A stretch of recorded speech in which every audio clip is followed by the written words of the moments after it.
Stung by the rising cases of insecurity in the country, the government crafted a new idea or a new strategy in the fight against insecurity in the country, and that was the adoption of technology to help in the fight against crime. Almost 2 years down the line, the system is being rolled out, but the opinion is highly divided as to whether this new system will work. It is said that the eye of the camera tells no lies, a concept that seems to be gaining ground across the world. Secret to security is being able to see what is happening. In security, we say to see is to believe. The first closed-circuit television system was installed by German company Siemens AG in 1942 for observing the launch of V2 rockets. In the early years of last decade, London was facing a major challenge. Rising cases of insecurity threatened the growth of the city as the global financial capital. The city crafted a new strategy to fight crime, and that was to monitor the streets of the metropolitan for any signs of danger. London has a network of CCTV systems that allows multiple authorities to view and control CCTV cameras in real time. The system allows authorities including the Metropolitan Police Service, Transport for London and a number of London boroughs to share CCTV images between them. The success of London in fighting crime through the use of technology has motivated other jurisdictions to emulate the city. It is a concept that Kenya, though belatedly, has decided to adopt.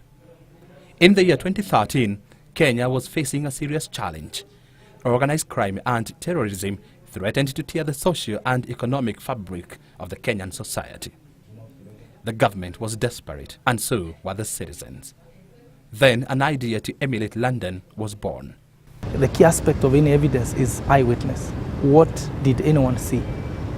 And now, in the absence of real human beings that can watch us around, can watch us around the clock, we can have the cameras.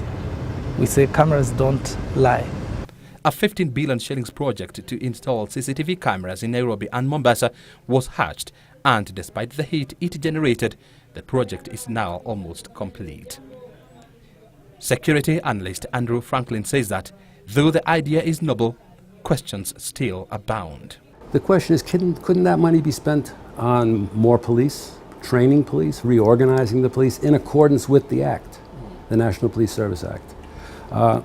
This seems to be all top-down sorts of not even quick fixes, expensive fixes.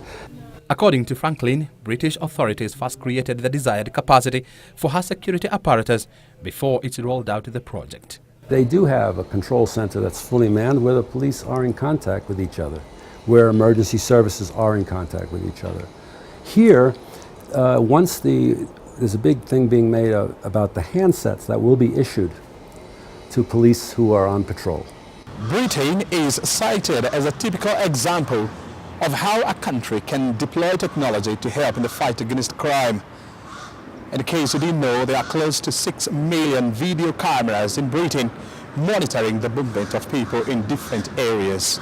At least 3,000 high-powered CCTV cameras are to be rolled out along with an integrated command, control and communication center and an emergency response contact center equipped to receive up to 25,000 calls per day. But the project is likely to bump into legal turbulence. These cameras are facial recognition software. We can recognize the faces of these guys. Can we align them in court and say, Honorable Judge, this is what they did. We play the video. Is it admissible in the court of law? That's a challenge. How do you prevent that footage from being corrupted between the time of the incident and when it is used as evidence?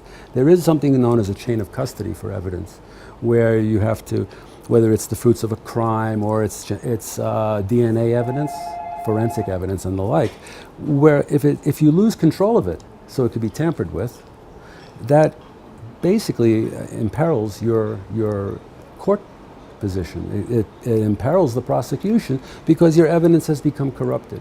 The Kenyan law on evidence, first created in 1963, was amended in the year 2009 to accommodate material from electronic devices. Franklin says that the government should have lobbied for an amendment of the law first to give prosecutors more powers to use technology in the fight against crime. But there is a general feeling among experts that the use of CCTV cameras is likely to improve security in the country, but will not deter acts of criminality, as evidenced by London in August of 2011, when hooligans invaded the city streets, leaving a trail of destruction. Though it is still too early to upload or discredit the use of CCTV cameras in the fight against crime in Kenya, the technology, it is believed, will go a long way in containing acts of criminality despite existing technological challenges.